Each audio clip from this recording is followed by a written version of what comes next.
Ang mga player na may athleticism, solid build, at scorer type of player ang kadalasang unang-unang napapansin sa basketball.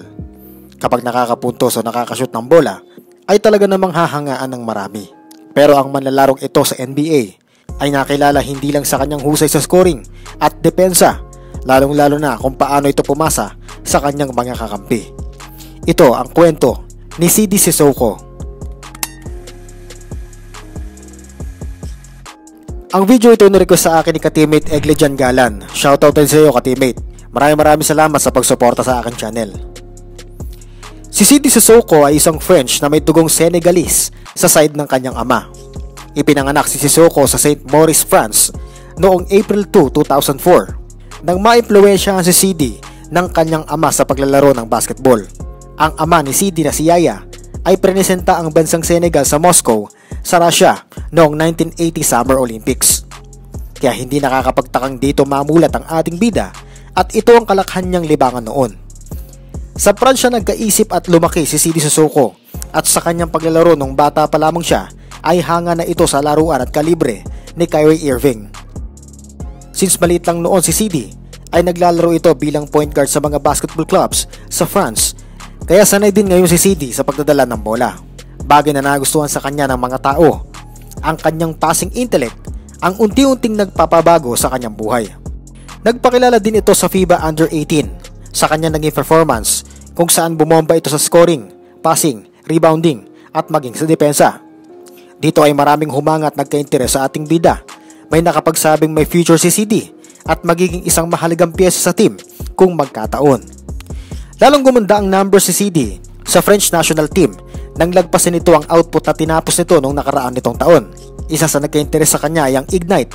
Kaya noong 2022, pumirma si CD Sissoko sa G League Ignite na nakapagmarka ng kasaysayan na kauna-unahang European na napabilang sa Ignite. Naging maganda ang performance ni CD sa Ignite. Kapansin-pansin din ang improvement nito sa scoring dahil may mga pagkakataon na kumukuha ito ng laro at siya ang nagiging scoring machine hanggang sa dulo ng game. Dahil dito nakasama pa nga noon si CD sa NBA All-Star na nag-compete sa Rising Star Challenge noong February 2023. March 2023, inanunsyo ni Sissoko na susubok ito sa 2023 NBA Draft. Ako mismo, nakatingin talaga sa batang ito. Kaya gumawa ako ng prediction content kung sino-sino ang mga posibleng i-draft ng San Antonio Spurs noon at si CD Sissoko lang ang tumama aside sa hinahangad nating si Victor Wembanyama. With the 44th pick in the 2023 NBA Draft, the San Antonio Spurs select CD Sissoko from Paris, France. Drinap ng San Antonio Spurs si CD as second round, 44th overall.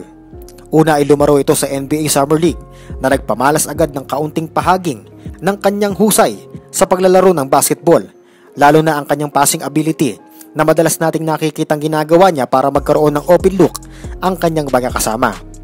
Ang dating inahangaan na si Kyrie Irving ay mas iniidolo at ipinattern ang kanyang laruan ngayon kay Jimmy Butler at nais itong maging kagaya niya sa lahat ng aspeto ng paglalaro ng basketball.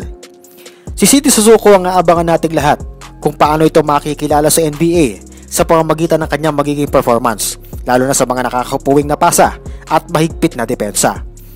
Shoutout sa iyo ka-teammate kay Mera Ayala, kay ka-teammate Alain Cuba, shoutout sa iyo ka-teammate Alexander Forbes, at shoutout sa iyo ka-teammate Mist Mint. Maraming salamat sa pagsuporta sa aking channel. That's all for today and see you sa next video. Sissoko, bodies flying out of it.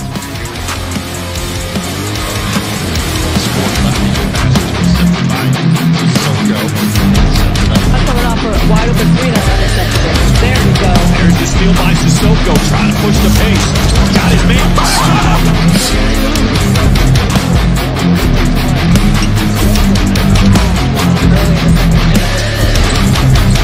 It's Sissoko.